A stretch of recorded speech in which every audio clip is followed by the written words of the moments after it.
Let me say, can I say one thing? Please. To me, the great Stanley Kubrick was an actor's enemy. Well, he did 100 takes. He was an actor's enemy. And I can point to movies that he's done, the worst performances I've ever seen in a movie. At 94 years old, Robert Duvall isn't worried about burning bridges because he's setting them on fire. In one jaw-dropping interview, the Oscar-winning legend finally dropped the 4 names he's kept buried for decades. Directors, co-workers, even a world-famous critic. We're talking Hollywood royalty. People most actors wouldn't dare to criticize publicly. But Duvall didn't just call them out. He tore apart their reputations, accused them of disrespecting the craft, and left no room for forgiveness. And what he said about one of the most celebrated filmmakers of all time will change the way you watch his movies forever. So, who made the list? And why does Duvall's fury still burn half a century later? Stick around, because by the end of this video, you might just see these Hollywood icons in a completely different light. Before we dive in, hit subscribe so you never miss the stories Hollywood wishes you'd forget. Robert Duvall has never been Hollywood's most polite man, and that's exactly why his words hit like a sledgehammer. For over 6 decades, he's played everything from cold-blooded villains to broken men searching for redemption. He's won an Academy Award, worked with the most respected filmmakers in the business, and earned a reputation for bringing raw, emotional truth to every role. But there's one thing Duvall values even more than trophies or fame: respect for the craft of acting. To him, acting isn't just a job, it's sacred. And when someone disrespects that, whether they're behind the camera or critiquing from a cushy seat in the audience, they've crossed a line he'll never forget. Most Hollywood veterans keep their grudges private, burying bad experiences behind polite smiles and vague answers in interviews. Duvall? Not a chance. In this rare, unfiltered moment, he's not holding back.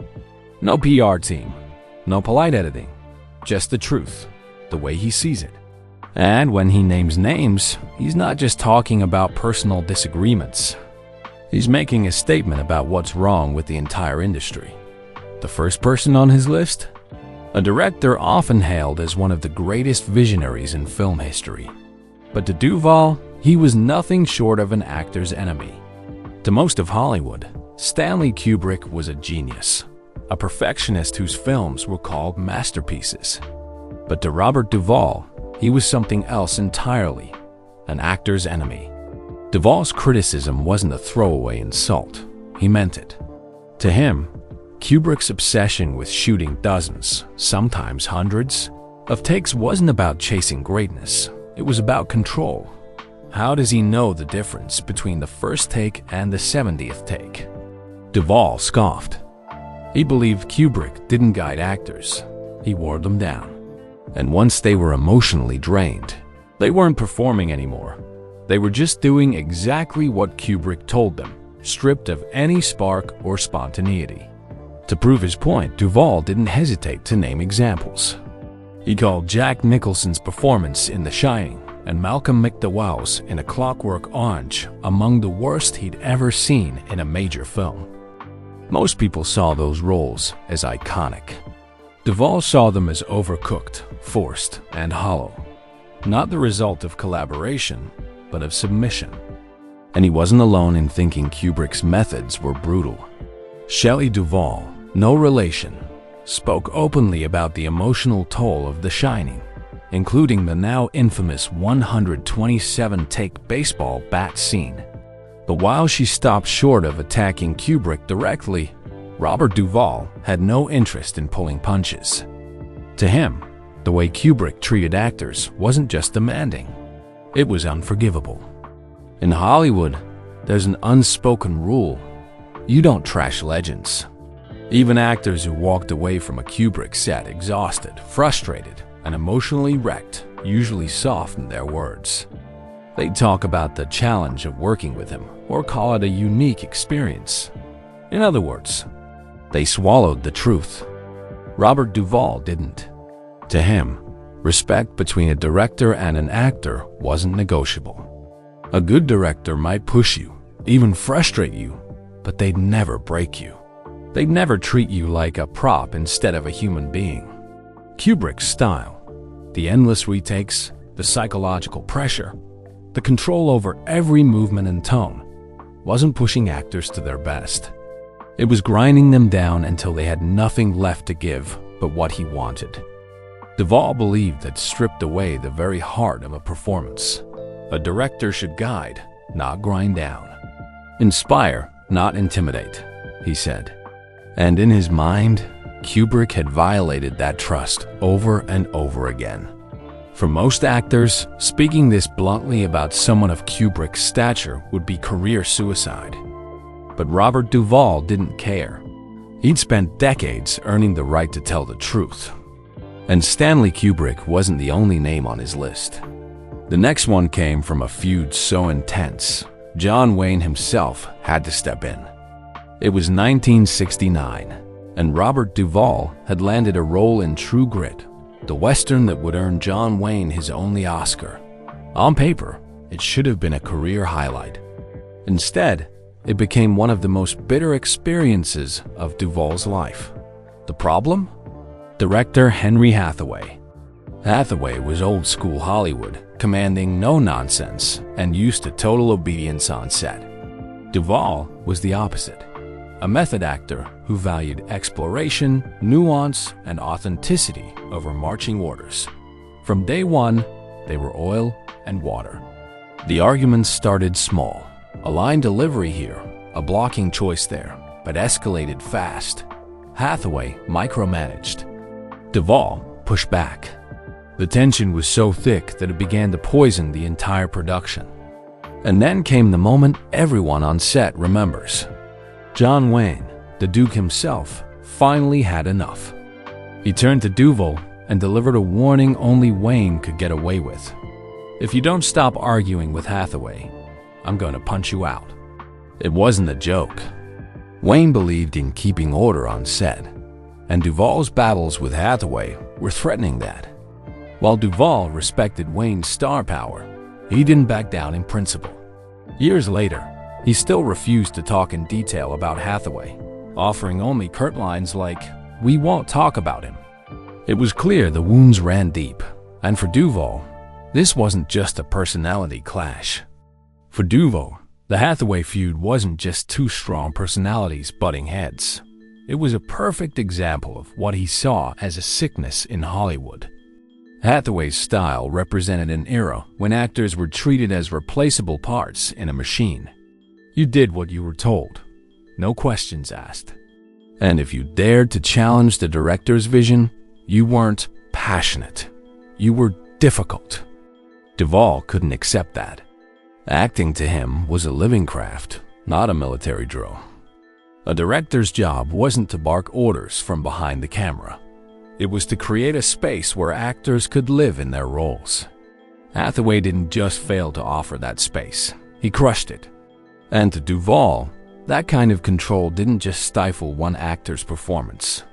It damaged the soul of the film itself. In interview after interview, he would quietly admit, "I don't get along with a lot of directors." It wasn't a boast. It was a warning. If you didn't respect the process, he wouldn't play nice. Still, Duvall delivered as Ned Pepper in True Grit, proving that even in the most hostile creative environment, he wouldn't let his performance slip. But the experience cemented something in his mind. Bad direction wasn't just frustrating. It was unforgivable. And that lesson would come back years later, even with a director he respected, one whose set produced Duvall's only Oscar win. In 1983, Robert Duvall took on a role that would change his career forever, Max Sledge in Tender Mercies. It was the performance that finally earned him an Academy Award. But behind the quiet, soulful story on screen, there was a very different story playing out on set. The director, Bruce Beresford, wasn't a tyrant like Hathaway or a perfectionist like Kubrick. He was soft-spoken, thoughtful, and collaborative, at least with most actors. But Duvall wasn't most actors. He came into Tender Mercies not just to play Max Sledge, but to protect him. Every gesture, Every line, every pause had to be truthful. And if something threatened that truth, Duvall fought back. And he fought often. Reports from the set describe Duvall challenging Beresford on key creative choices, pushing for changes in pacing, and even influencing how certain scenes were edited. At times, it was less actor taking direction and more actor co-directing. The tension wasn't loud, but it was constant. Duvall would walk off set in protest, return when tempers cooled, and keep pushing until he felt the character's integrity was safe. It wasn't about ego. It was about the belief that Tender Mercies had to feel real, no matter what. And while Beresford found the process exhausting, he never denied that Duvall's stubbornness elevated the film. That stubbornness would earn Duvall an Oscar, and prove that even in a respectful creative partnership, he would never compromise on authenticity. To Robert Duvall, Tender Mercies wasn't just another job, it was personal. Max Sledge wasn't a character to play. He was a man to become. And once Duvall stepped into his skin, he took ownership of every beat of the story. If a camera angle, a cut, or even a moment of silence didn't feel true to Max, Duvall couldn't let it slide. He believed that kind of compromise wasn't just a small loss. It was a betrayal of the entire film. This is why the tension with Bruce Beresford mattered so much. It wasn't two egos colliding for control. It was an artist defending the emotional heart of a story with everything he had. For Duvall, the stakes weren't about status or credit. They were about protecting something sacred, the truth of a character's life. He had no problem standing alone, even if it meant exhausting the director, frustrating the crew, or slowing down production. In the end, that fight for authenticity paid off. Tender Mercies became a masterclass in quiet storytelling, and Duvall's performance remains one of the most understated and powerful in film history. But his battles on that set also proved something else. Robert Duvall's standards didn't just apply to directors and co-stars. He had the same fire for anyone who, in his view, failed to understand the craft. Even if that person wasn't part of the film at all, but sitting in a critic's chair. Robert Duvall's blunt honesty didn't stop with directors or co-stars. If you disrespected the craft, even from the sidelines, you were fair game. And that's how one of the most famous film critics of the 20th century, Pauline Kael, found herself on his list. In 2017, Duvall didn't just criticize her. He called her a fraud. The resentment went back decades to her review of Tender Mercies. While the film earned Duvall his only Oscar, Kael dismissed it as too slow, too plain, lacking the stylistic spark she valued.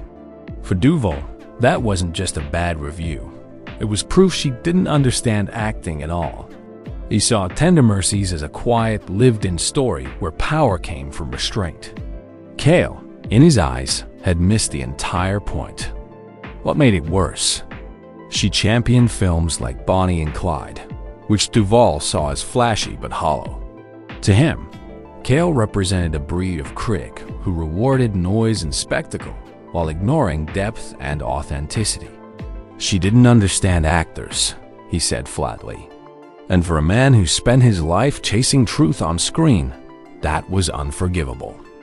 By calling her a fraud, Duvall wasn't just attacking her taste, he was questioning her right to judge at all. And once again, he was willing to say out loud what many in Hollywood only whispered.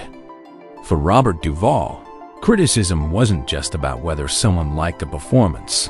It was about whether they understood it. He could accept disagreement. What he couldn't accept was what he saw as shallow analysis dressed up as expertise. When Pauline Kael dismissed Tender Mercies, it wasn't just a slight against one role. To Duvall, it was a rejection of everything he'd built his career on: honesty, restraint, and respect for the truth of a character. He believed a critic's job wasn't to chase trends or reward flashy performances. It was to look deeper, to recognize the quiet power in a moment, the unspoken weight in a glance. Kael, in his mind, failed that test. That's why her review lingered for decades. It wasn't about ego or hurt feelings. It was about principle.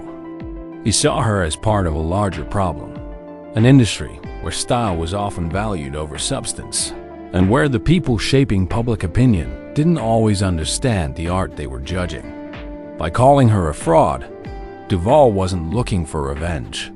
He was drawing a line in the sand, saying, if you can't see the soul of a performance, you don't get to define it.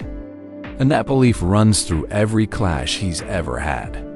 From Kubrick to Hathaway to Beresford to Cale, the real issue was always the same: respect for the craft of acting. Look past the names: Kubrick, Hathaway, Beresford, Cale, and you'll see the same story playing out. Robert Duvall's anger was never just about one bad day on set, one creative clash, or one review he didn't like. It was about the same core principle, repeated over and over. The craft of acting deserves respect. If you were a director, that meant trusting your actors instead of breaking them down to fit your mold. If you were a coworker, that meant bringing the same dedication to the scene as he did. And if you were a critic, that meant understanding the soul of a performance before passing judgment. To Duvall, these weren't suggestions. They were the sacred rules of the profession. And when someone ignored them, whether it was through arrogance, carelessness, or ignorance, he took it personally. That's why his grudges lasted decades. It wasn't about holding on to anger for the sake of it. It was about holding on to the truth. At 94, he's long past worrying about career politics or public backlash. What's left is the raw honesty of a man who spent his life protecting the thing he loved most, and who still refuses to let it be disrespected. Robert Duvall's career has spanned more than 6 decades, but his fire hasn't dimmed for a second. At 94, he's still willing to say what others in Hollywood won't, even if it means taking aim at legends. Kubrick, Hathaway, Beresford, Cale. 4 very different names, connected by one unshakable belief: the craft of acting is sacred, and anyone who disrespects it has no place in his good graces. Whether you agree with him or think he went too far, there's no denying the courage it takes to speak with that kind of blunt honesty in an industry built on politeness and politics. And maybe that's why Robert Duvall's words matter more now than ever, because they remind us that behind every movie, behind every performance, there's a human being fighting to make it real. So what do you think? Was Duvall right to call him out? Or did he cross the line? Drop your thoughts in the comments. Hit like if you want more untold Hollywood stories. And don't forget to subscribe, because we're just getting started.